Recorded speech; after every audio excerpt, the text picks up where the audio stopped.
Come on and shine, shine, shine. Las Vegas, shine your light on me. Welcome to Las Vegas Tonight. Join award-winning host Dale Davidson as he interviews the most remarkable people you'll find in the entertainment capital of the world. You'll meet entertainers, sports figures, newsmakers, community and business leaders, and people just like you with stories that'll touch your heart. Now, here's Dale Davidson. Welcome to Las Vegas Tonight. I'm your host, Dale Davidson. Each and every week we come from fabulous Las Vegas, Nevada, as you can see, and we try to bring you the fascinating, wonderful guests, and we've outdone ourselves this time. Dr. John Minoli is with us. Dr. Minoli is a wonderful person. He's a Christian gentleman. We're going to talk about that as we go on. He's a plastic surgeon. He does ear, nose, and throat surgeries as well, right? And he's a very accomplished gentleman and pretty handsome, ladies, for a single guy. That's all that they want to know, you know. But anyway, Dr. John, thank you for coming. Very nice to be here. Yeah, we appreciate it very much. Let me brag on you just a little bit. Put my glasses on here. Dr. Minoli completed 2 surgical residencies, 2 fellowships, 4 board certifications, over 10 years of formal postdoctoral training in surgery, in general, head and neck, facial, plastic, nasal plastic, and all host of other advanced surgical procedures. He's board certified by the National Board of Medical Examiners, and on and on and on. What a guy. What a guy. Plus, he has a great heart. Tell us a little bit about Dr. John growing up. Well, Dale, thank you very much for the introduction. You bet. It's a long pathway, but it starts somewhere. And it started, for me, with my family and stories in my family about my forebears. My great-grandfather was a doctor who came from Italy to the United States. And so we'd hear stories as children about what our great-grandfather did, taking care of likely a lot of immigrants from that class, and also people who were native to the area. And the stories were dramatic. Obstetrics performed in the home, an appendectomy emergency performed in an emergency setting outside of a hospital. So this imbued me with a sense that there was something interesting, fascinating, something that came from my family. Right. And early on I had the idea I wanted to do something in medicine. Oddly enough, my mother still has a copy of it, but when I was learning how to write, our teacher gave us an assignment. What would you like to do when you grow up? So I still have it to this day. When I grow up, this is 2nd grade, I think. When I grow up, in cursive, as I was learning, when I grow up, I want to be a doctor. I want to be a doctor surgeon because they help people from dying. And I actually had a stick figure illustration of a surgeon at an operating table operating on a patient. It was interesting. When I was a boy, that was around the time that some interesting work was being done in cardiothoracic surgery. The first heart transplant happened in 1967. Wow. I was a boy at the time, but I was fascinated that something like that could happen. And I realized at that stage that's something I wanted to pursue. Now, were you encouraged by your parents to do this? Totally. Yeah. They thought it was a great idea. Because it was in the family. We had a number of doctors in our family for generations. There was this sense, this is something you may be interested in. You're going to have to study hard for this. There are scholastics involved, but this is doable. And look at some of your uncles and your grandfathers. Sure. So my brother's a dentist. As well as he's 1 year older. We were in tandem going to school, really studying our pre-medical and pre-dental studies, even when we got to college. I went to a Jesuit school for college in New York City, Fordham University. Probably best known because Vince Lombardi went there and played football there. He coached there, yes, too. Yes, for a while. That was really just part of the matrix of my background growing up. I did develop an interest in the theater. And so for a time I thought there might be some intrigue and involvement. You got in the that, look. You're a handsome but fella. Thank you.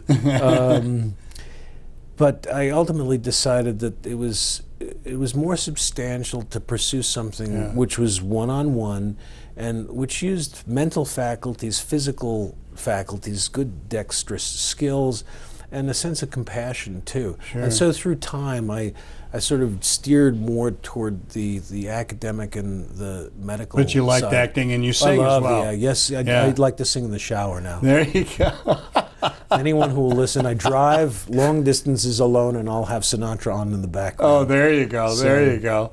Now, you were in Brooklyn. Is that where you grew up? I grew up in Brooklyn, Okay. Bay Ridge section and Diker Heights section Oh, of yeah. Brooklyn. I know where that is. Yeah. Now famous today because at Christmas time, all over the country, they'll televise the Diker Heights Christmas lights neighborhood, which has now become well known at that time of year. But Right. this was my neighborhood where I grew up. And We that's had no knowledge. Every house of it. decorates and all of Everyone that. was very colorful Yeah, about that. yeah. Christmas was just one of the greatest seasons in that neighborhood anyway. Oh, that's wonderful. Especially being a child there. Sure. It's interesting how things happen early in childhood. A very good friend of mine, still a good friend, we were in tandem too. We would play child's play games in the schoolyard, but we stayed close. Mm-hmm. He's now a pediatric neurosurgeon. Is that right? And because I went into plastic and reconstructive surgery, he politely, and he gets to do this, he refers to me as a plastician. A neurosurgeon can do that to a plastic surgeon, I that's suppose. funny. But that was part of the milieu of my neighborhood background. People with some medicine in their family, they would instill that interest, and one family to another, we were well aware of who were the medical families in the community. Yes. Really? And this was a special high school? Oh, I went to a prep school in Brooklyn. School. Okay. Yeah. But even in the neighborhood, though, there were a lot of doctors in the neighborhood. We all knew the doctors' families. Yeah. Often we would see someone out of that family was starting to study pre-medicine, so it was not an unnatural thing. Yeah. But what started to help things develop more were things such as volunteer work that I began to do. What kind of we were work in did college. you do then? Well, I worked in the hospital. Actually, I started working in a hospital setting in, when I was 13 years old. Really? And oddly enough, this was interesting now that I think about it. My father was working in Manhattan. My brother was old enough to get his working card, so he was an office boy for my father. It was at Columbus Circle in New York City. Oh, yeah, I know Columbus I was Circle. too young. Yeah. I was too young to get my card. So my dad said, come, there's a hospital one block down. Turned out to be the very famous St. Luke's Roosevelt Hospital. Right. And I went to the volunteer department, and they said, you'll wheel wheelchairs around there. But here was the odd thing about it. Their big claim in the volunteer department was that Ethel Merman was doing volunteer work and right? and I wheeling didn't know wheelchairs that. around. So I didn't know Ethel she did Merman that. was one of my great inspirations to go into medicine, I guess I can That's say. great. That's great. So I became proficient at wheeling wheelchairs around the hospital, but it introduced me to the hospital setting.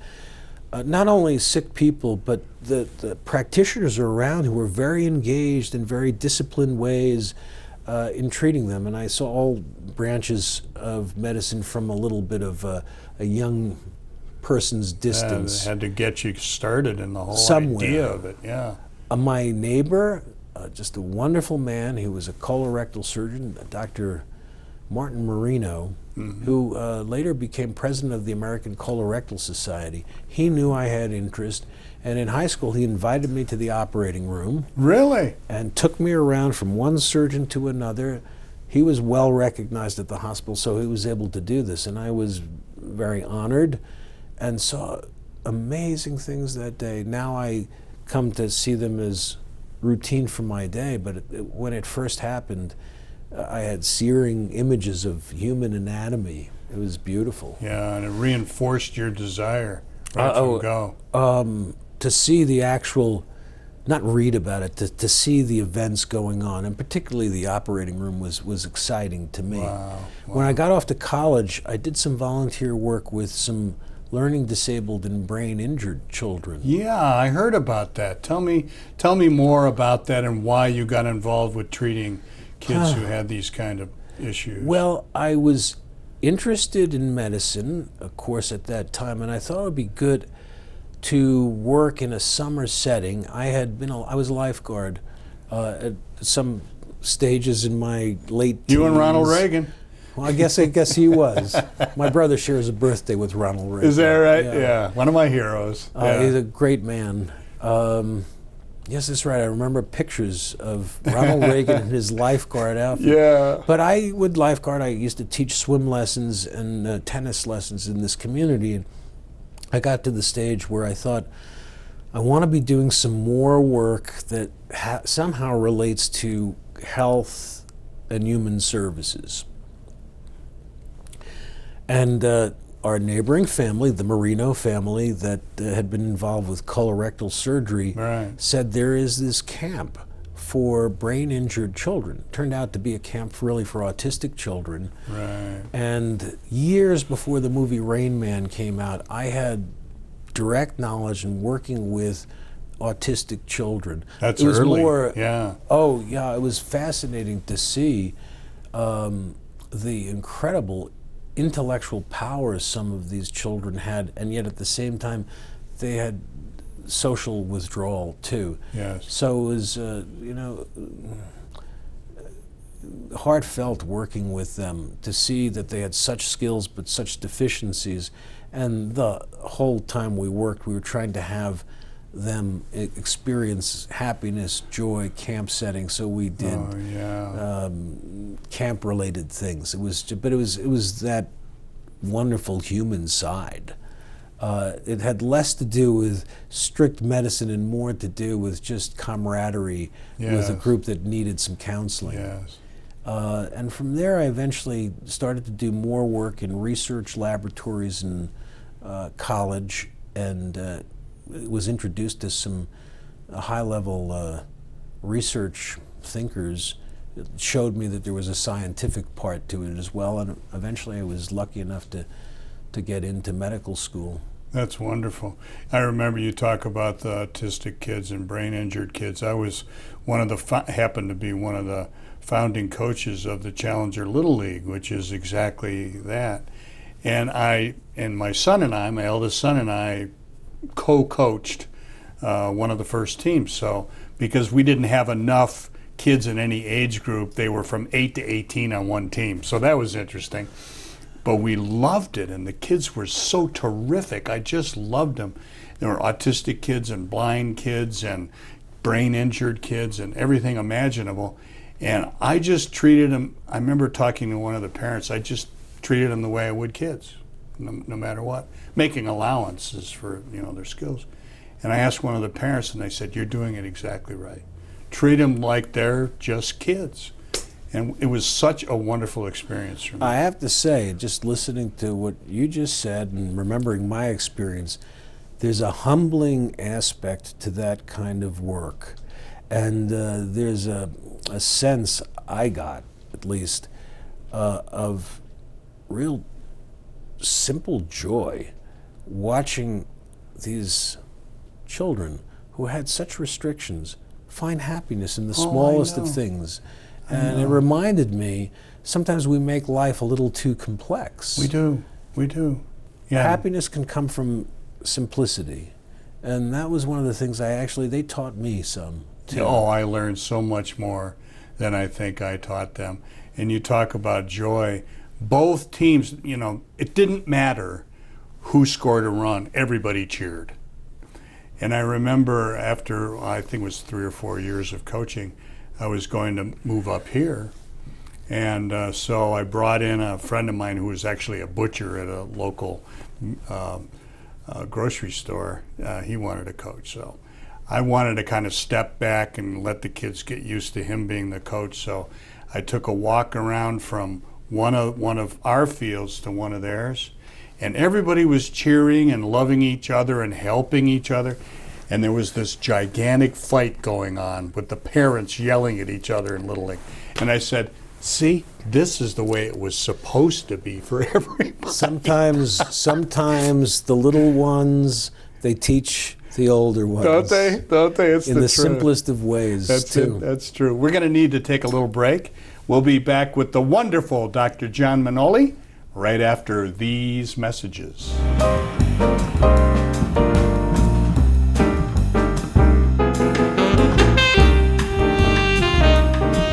Potential audience of more than 50 million people is reached every week by Las Vegas Tonight.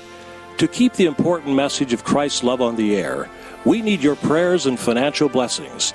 Please send your tax-deductible gift to Dale Davidson Ministries, 9030 West Sahara Avenue, number 255, Las Vegas, Nevada, 89117. For a donation of $25 or more, we'll send you a copy of Dale Davidson's new book, Las Vegas Tonight, From Sin City to Vegas Saints. You'll love these inspiring stories of Las Vegas Christians who are changing the world. Or donate to the ministry, or order Dale's book by going to vegassaints.org. That's vegassaints.org. Or call us today at 702-480-3989. That's 480-3989. God bless you.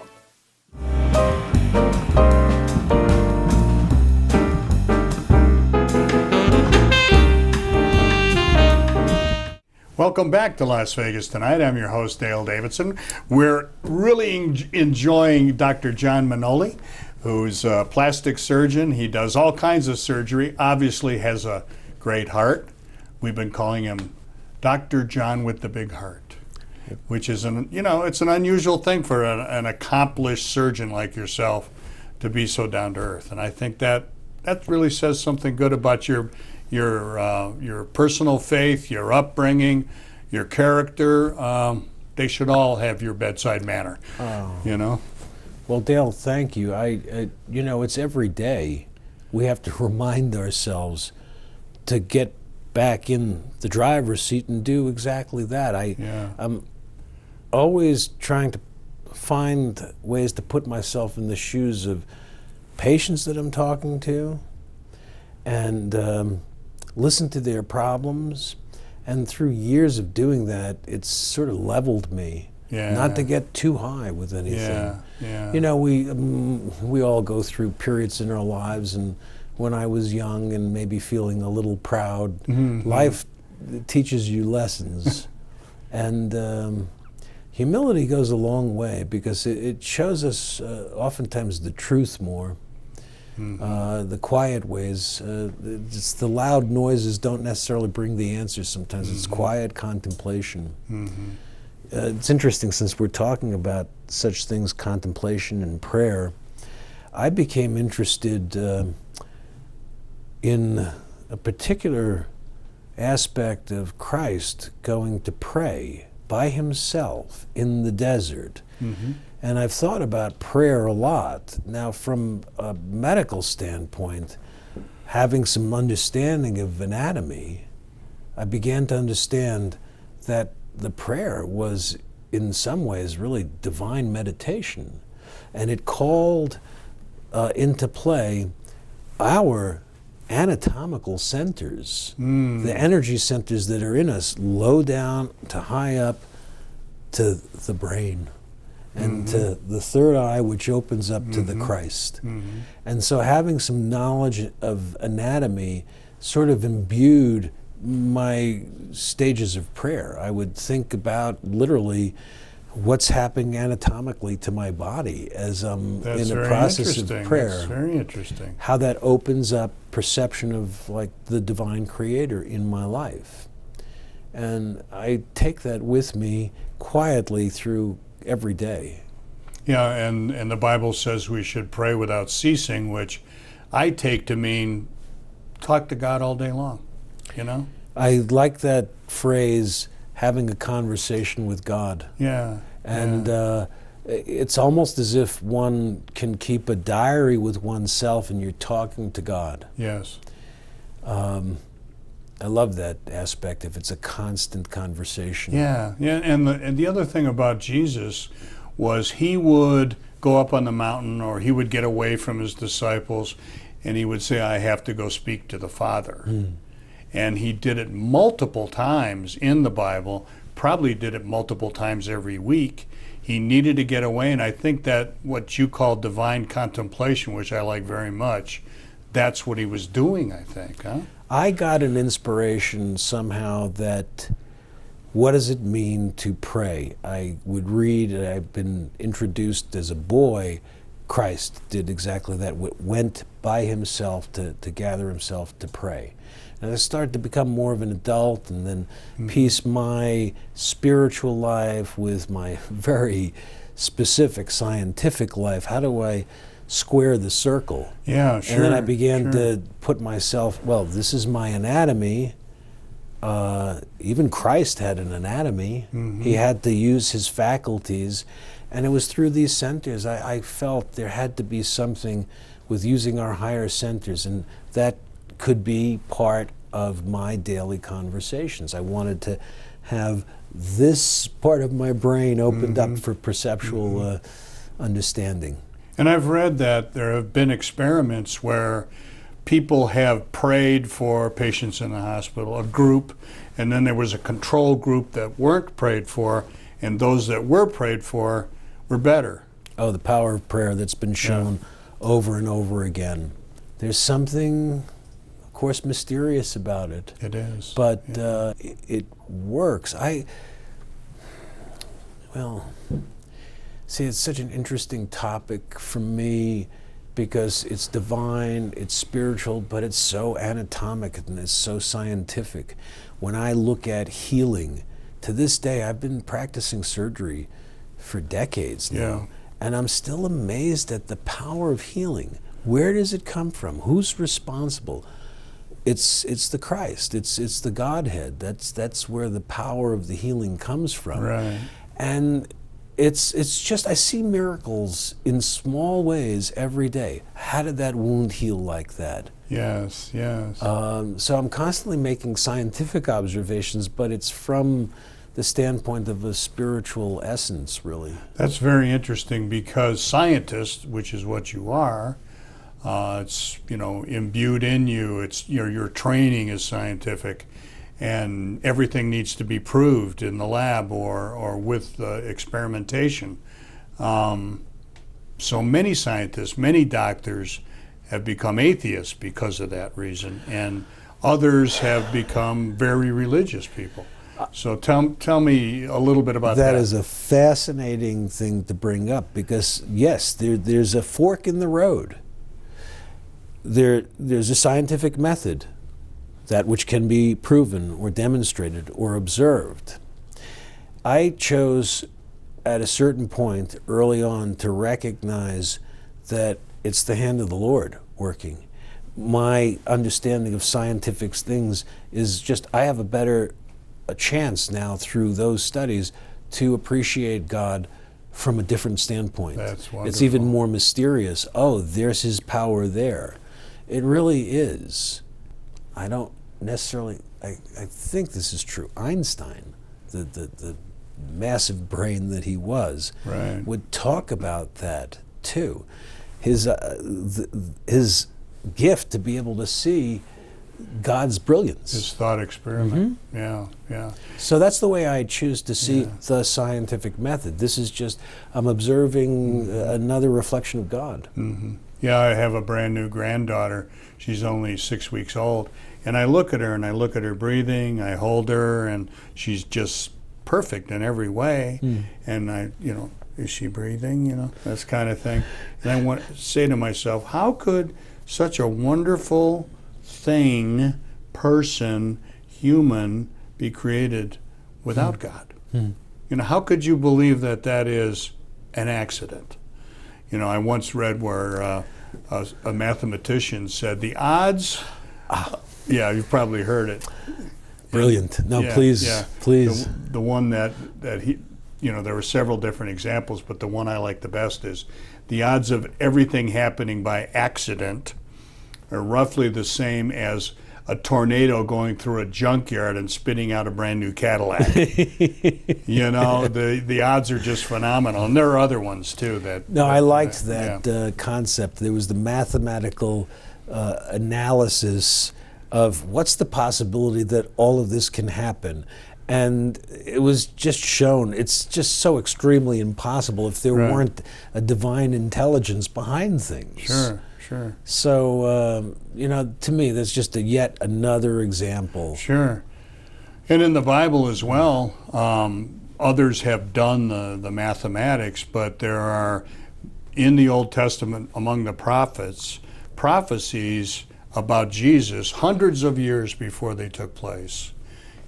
Exactly what happened. And they say the odds were, you know, 10th to the 100th power that, you know, all of those things could come true. And that to me is more proof within itself, within the scripture itself, that there is indeed a creator.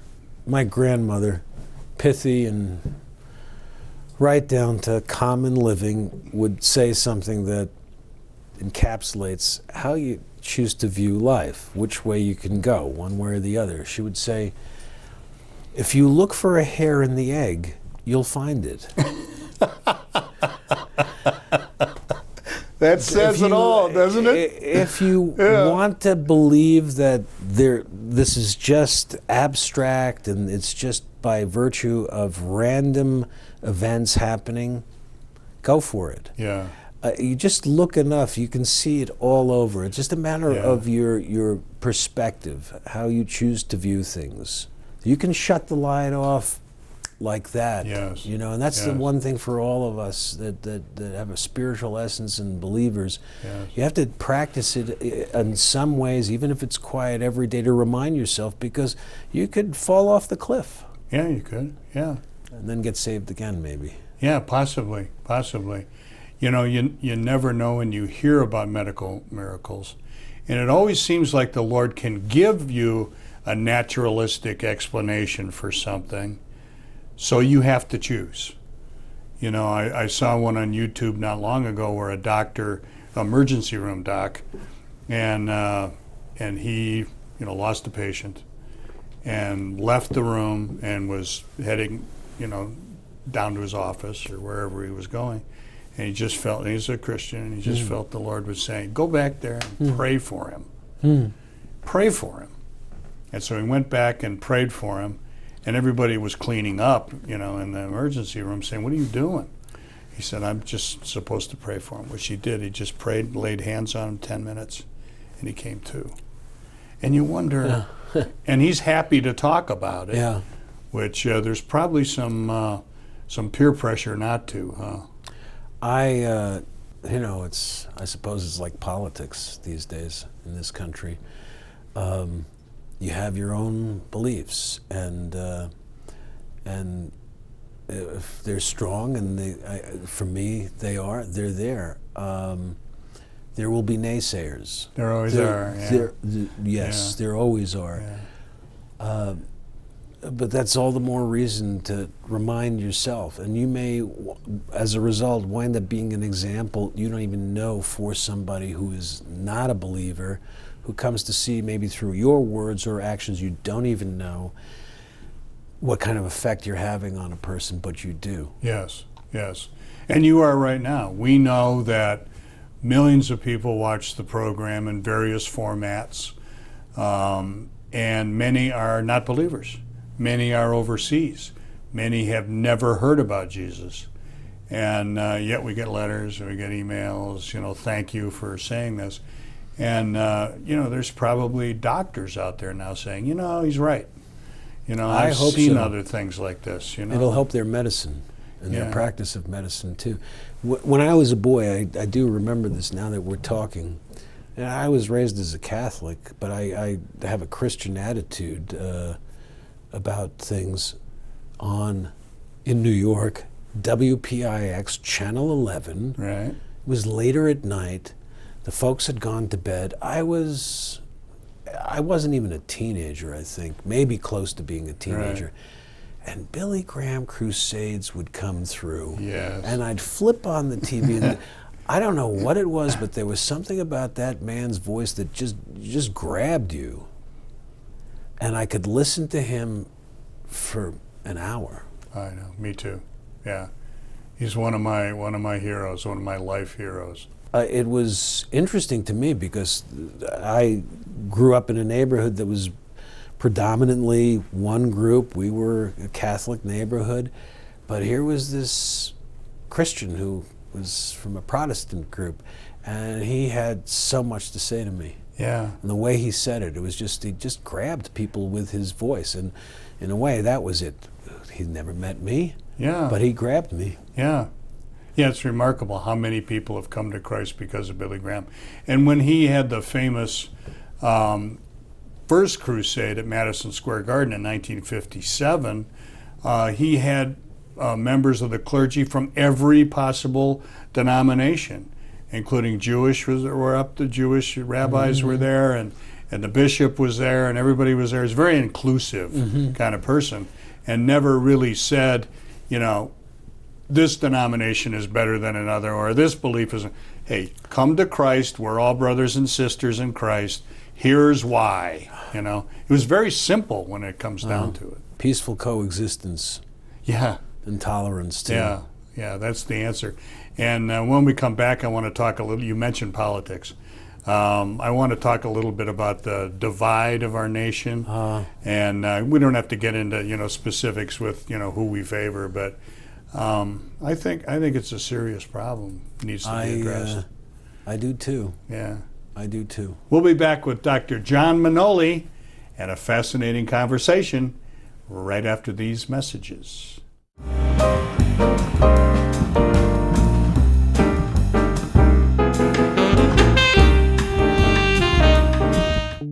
You have a dream. A dream to start a nonprofit organization. You're ready to go, but the 501c3 application process looks daunting. You need someone who is experienced. Someone you can trust, someone to guide you at every step. Only a phone call away. Dreams meet 501c3 Go. Everything you need to successfully get through the 501c3 process. Incorporation, plus your 501c3. Ongoing consultation, final IRS approval. A Harvard lawyer, fast turnaround. You're ready to go. So, go to 501c3go.com. For a $100 discount, use the code VEGAS. To speak directly to an attorney at no charge, call 800-293-7490. That's 1-800-293-7490. Again, that's 501c3go.com. Let's go.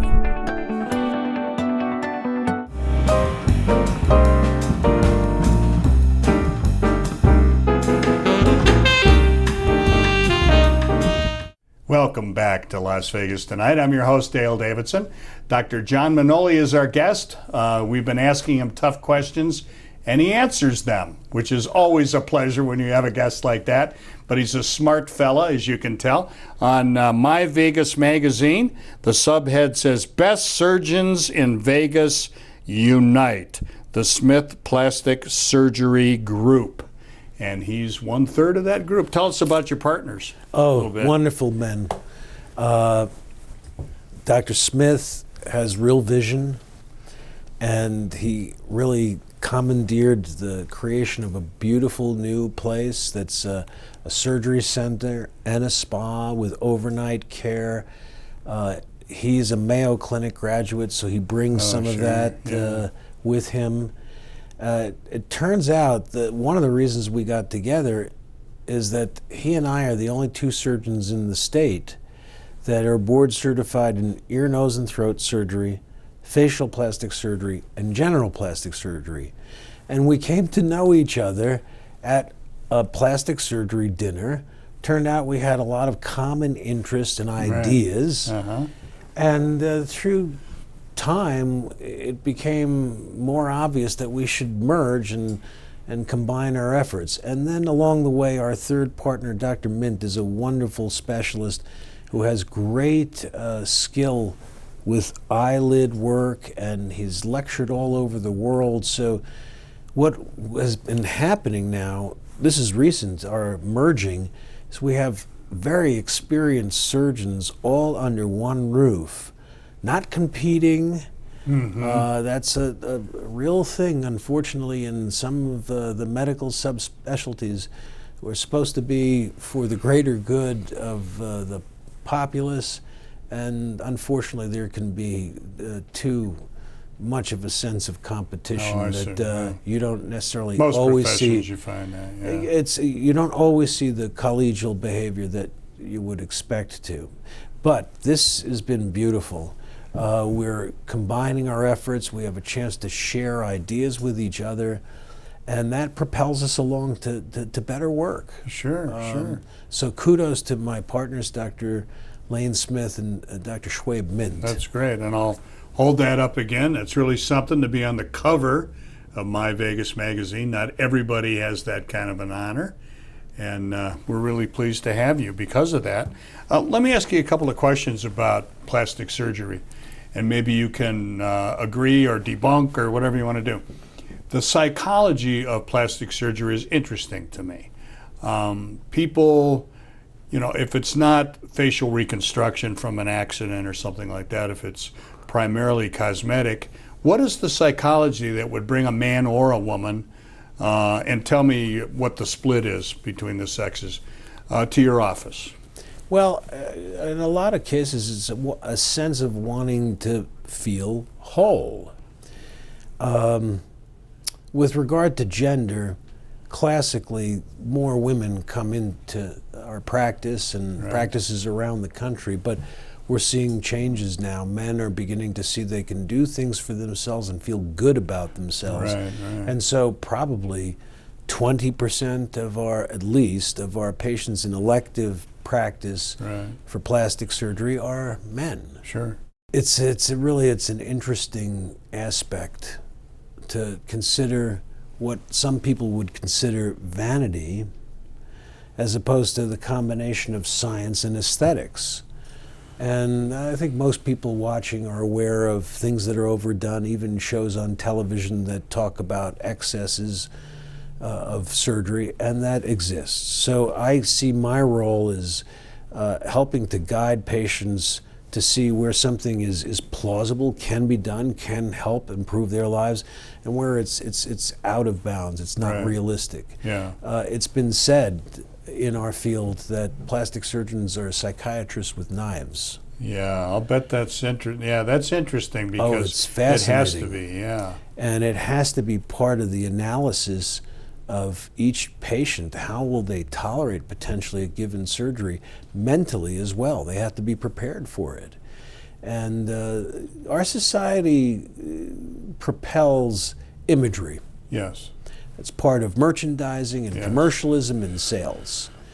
And as a consequence, celebrity-laden, you know, society we live in. Demigods or sacred golden calves.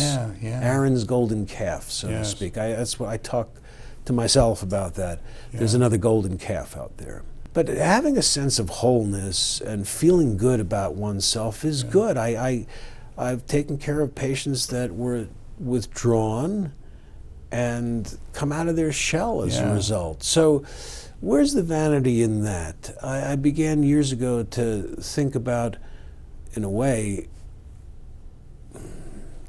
the ridiculousness of what I used to hear. Oh, we don't want our child to have orthodontia work on their teeth because God made them this way. But then I think to myself, but God also made dentists. So where's the merging of the two? And I think the merging is a responsible application. Things are oftentimes not all or none. There there's a bell curve, there's a gray zone, Yeah, if you sure. will, and it's that zone that we try to find the truth. Sure, and you sound as though, and knowing you now, very much so a moderating influence on this sort of thing. I think it was a dramatic TV show I saw one time, and so tell me if there's any truth to this, because it's TV after all. But a beautiful woman, a model, right, was just gorgeous. And she kept going back to the plastic surgeon, asking for this, asking for that, saying, "Can't you see I have this mole here?" You know, that sort of thing. Does that happen? Do you actually run into that? As a matter of fact, no, I'm a plastic surgeon, not a psychiatrist, but we have to be aware of psychiatric conditions. Very much so. As it is, probably 10% of the population suffers from body dysmorphic syndrome.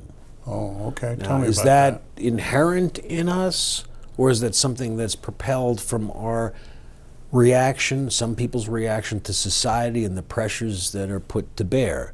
We have to look this way. So-and-so is an attractive actor or actress. Right. There's a lot of peer pressure.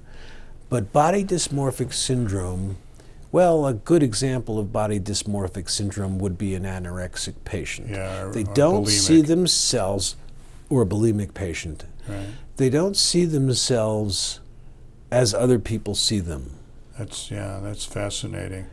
And even with an objective medical opinion, they still don't see the They truth. look in the mirror and they see a They fat may person. have a conditioned body, they see obesity when Yeah. it doesn't exist.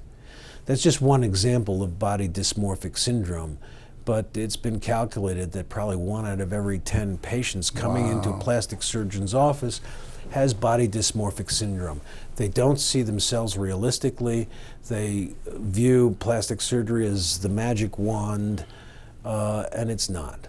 It's a very rigid discipline with the application of surgical principles and healing that has to happen.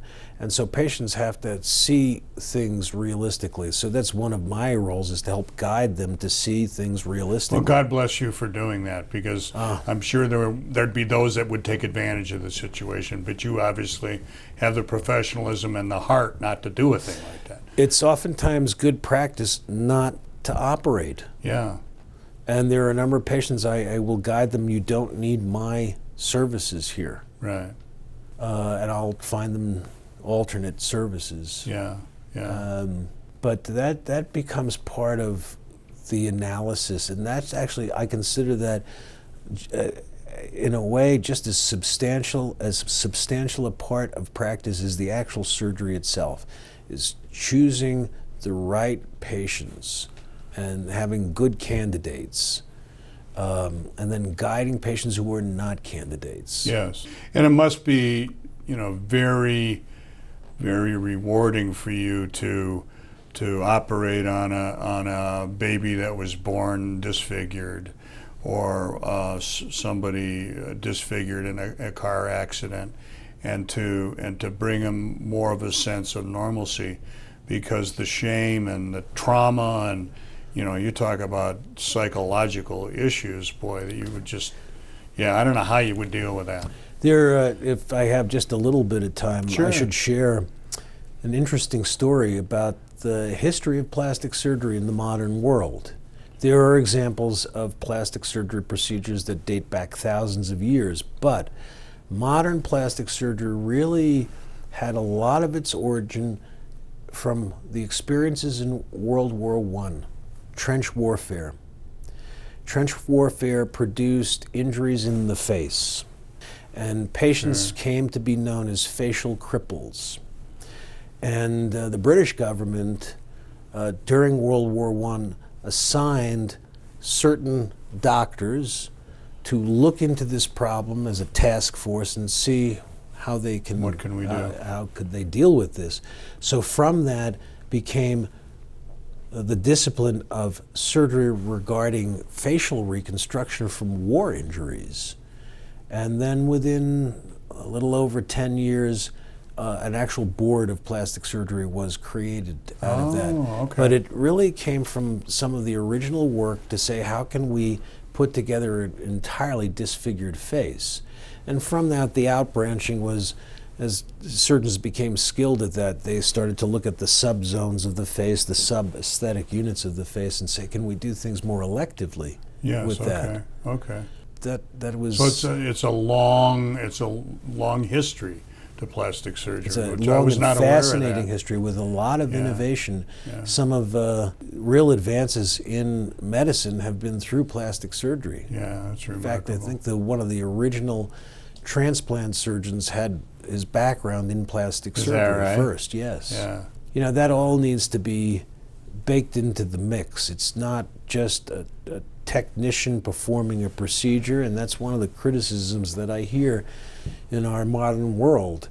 Some of the doctors will run patients through their clinics in sort of a one after the other fashion, almost Right. like a conveyor belt. Right, yeah. And I just think the patient loses something out of that, and the doctor loses something out of that too, because they don't get to practice the humanistic side of medicine. It becomes more of a technical exercise.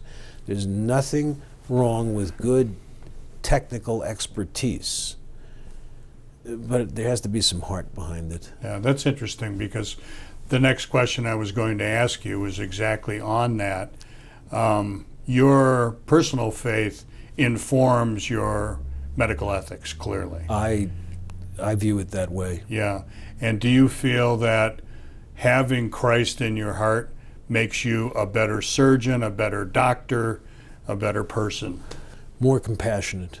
Oh, okay. More compassionate, I would say. And it's interesting, we were just talking about a story of a doctor that you knew about who basically was involved in a Lazarus type effect just by prayer. Yes. So I see great power in that. I even see that through that kind of pattern of practice of one's faith, that can bring inspiration about discoveries. Sure. And techniques and variations of what can be done in surgery. That's an inspiration too. That's a divine inspiration. Oh, we can make an incision that way now.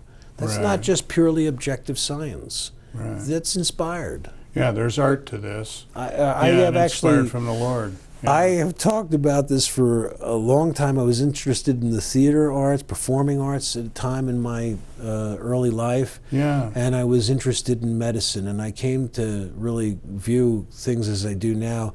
The healing arts are what they are. They're one of the art forms. In fact, it may be the highest art form, even though in our culture we give great credence to entertainers. Yeah, we sure do. That's the art form. Yeah. And there's something wonderful about being entertained, but there's also something wonderful about being healed. Oh, sure, sure. You know, and I've often thought, and I think it was an early pastor in my life as I was growing up in the Methodist church at the time, who said, if we compensated our professions based on what they do for people, number one should be teachers. Oh, I they agree should with be that. making the most money, and they're at the bottom, you know? I agree with which that. is crazy, but, you know, obviously doctors are very important, and other people that do this sort of work that you do, but yeah, we are a celebrity crazy society, you know? I mean, I can't think of another way to put it. The arc of history is such that it swings in a pendulum, it seems. It does, yeah. And when yeah. things seem to get out of hand, they come back again. And throughout history, I'll just paraphrase Gandhi, actually. Throughout history, there have been times when someone who is of a nefarious nature seems to be all-powerful, seems to be all-convincing, seems to be unable to be defeated. But in every case, they fade. And as Gandhi would say, think about that. in every case. Wow. But one. Yeah, but Yeah. but the divine one, of course. Yeah, the divine one. But you're right, and we can't remember their names often. They were, yesterday's heroes. Say, what was the name of that movie star? Who? Yeah, and that's the same sort of thing. So it says something about the overall, length of our lives, what's important in life, and the value of having an important relationship, one-on-one relationship with Christ, which I think is crucial. So do I. Yeah, I know you do. I really appreciate the opportunity to talk about this with you. Thank you. It's hard to believe it, Dr. John, the doctor with a heart, but we're almost out of time. So it's been such a pleasure. We appreciate Dr. John Minoli. We'll continue the conversation. Thank you. You're always invited to come back. Thank you so much. You are a wonderful guy. And I hope you all got that sense. He's a great, godly man. And speaking of God, I would like to say what we call the sinner's prayer, for the perhaps millions of people who don't know the Lord, and you just happen to tune in because there's an interesting, good-looking guy sitting here, and we're in front of the Strip, and it's, who knows why you watched, but we truly appreciate the fact that you are watching. Heavenly Father, thank you so much for all the wonderful blessings that you give us. I am a sinner, and for that I am sorry. I repent of my sin. Thank you, dear God, for walking with me, for helping me to recover from my sin, for showing me the right way to follow you. I so love you, I so appreciate you, and I want more than anything to walk like you. In your Son, Jesus' name, amen. If you prayed that prayer, we believe that you're born again. So we'd like you to find a Bible-believing church in your neighborhood and get yourself a Bible. I always recommend reading the Gospel of John first. I got a funny story about that, but we're out of time. So anyway, thank you so much for watching, and thank you, John Minoli, again. God bless you, and as I try to say each and every show when I remember, please walk with Him. God bless. From the story of Tommy Scott, a former gang enforcer turned Christian evangelist, to the Hookers for Jesus Outreach Ministry, to the heart-wrenching story of Arturo Martinez and his heroic act of forgiving the man who assaulted and murdered his wife and 10-year-old daughter. Las Vegas Tonight presents an extraordinary depiction of Las Vegas as a city of transformation, from Sin City to Vegas Saints. Las Vegas Tonight, from Sin City to Vegas Saints, a collection of true stories of transformation, people whose lives were transformed, and people who are now transforming the world. Hello, I'm Dale Davidson. I hope you've enjoyed this episode of Las Vegas Tonight. Allow me to take just a few moments to let you know how you can learn more about some of the fascinating guests that I've interviewed. My new book, Las Vegas Tonight, From Sin City to Vegas Saints, is now available around the world. In it, I profile amazing people who make Las Vegas something much more than just a place to party. These compelling stories often tell of people who came to Las Vegas for reasons much different than the innovative ministries they ended up leading right here in Sin City. Take, for example, Tommy Scott, known as Hitman to his fellow members of an infamous gang in South Central Los Angeles. Tommy was serving time in a Las Vegas jail and contemplating suicide when a couple of pastors visited him in the lockup and led him to Christ. Tommy immediately began studying the Word and has become an on-fire evangelist and Christian author. Then there's Annie Meadows. Annie began life in a rural part of Kentucky, increasingly was fascinated with the occult, and eventually became a full-fledged witch. Rejecting anything having to do with God, she angrily vowed never to attend church or have anything at all to do with religion. Then, like Tommy, she had an encounter with the living Christ and now travels the world as a gospel singer and writes Christian children's books. Pastor Chris Chappell was an avowed atheist who also wanted nothing to do with the Lord. He was a successful businessman who felt he surely didn't need Jesus. His wife and father-in-law convinced him to attend church, and he felt a stirring that made him investigate the Bible's claims. Telling the Lord that he needed answers to his objections, he found those answers in a supernatural way and is now leading a remarkable church, Casa de Luz, in what's called the Naked City, which is a neighborhood just off the famous Las Vegas Strip. This formerly crime-ridden area is now experiencing a remarkable turnaround, and his church is serving that community in amazing ways. Doc Jones traveled to Las Vegas from New York on a personal mission to make as much money as he could. A born entrepreneur, he started a photography business that specialized in taking pictures of groups of partiers at the hot nightclubs on the Strip. He then learned that by referring young guys to the city's strip clubs, he could pick up lots of cash from the club's owners. That evolved into sending young women who were wannabe strippers to these so-called gentlemen's clubs, and then he managed their careers. Eventually, he felt so empty and despondent that he too thought seriously of suicide. Hearing a sermon about the prodigal son caused him to dedicate his life to Christ. Now an exceptional musician and composer of gospel rap, hip-hop, and spoken word genres, he is helping change Las Vegas from a place where sin abounds to a city where grace abounds more. Pastor Clegg Seth was an aspiring actor and screenwriter in Hollywood and a strong Christian who wanted to make a real difference for Christ in the entertainment world.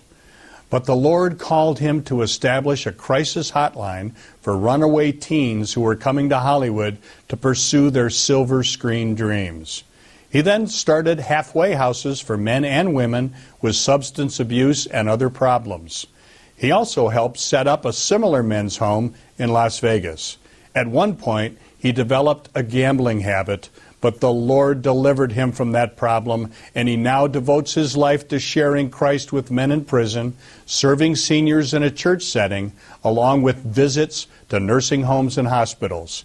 He has continued his quest to influence Hollywood through a ministry called the Christian Studio. I personally really look up to Clegg Seth as a model of how a Christian should live and serve others. He truly is one of the Vegas saints. Read these stories and more in this 226-page book, Las Vegas Tonight, From Sin City to Vegas Saints. You can get your copy in several different ways. Go to my website, vegassaints.org, or order it on Amazon.com or BarnesandNoble.com. It's just $15.99 plus shipping. For more information or to make a donation to Dale Wynn Davidson Ministries that will help us keep this program on the air, please call 702-480-3989. Or you can write to us at Dale Wynn Davidson Ministries, 9030 West Sahara, Suite 255, Las Vegas, Nevada, 89117. And thank you so much for watching Las Vegas Tonight. You've been watching Las Vegas Tonight with Dale Davidson.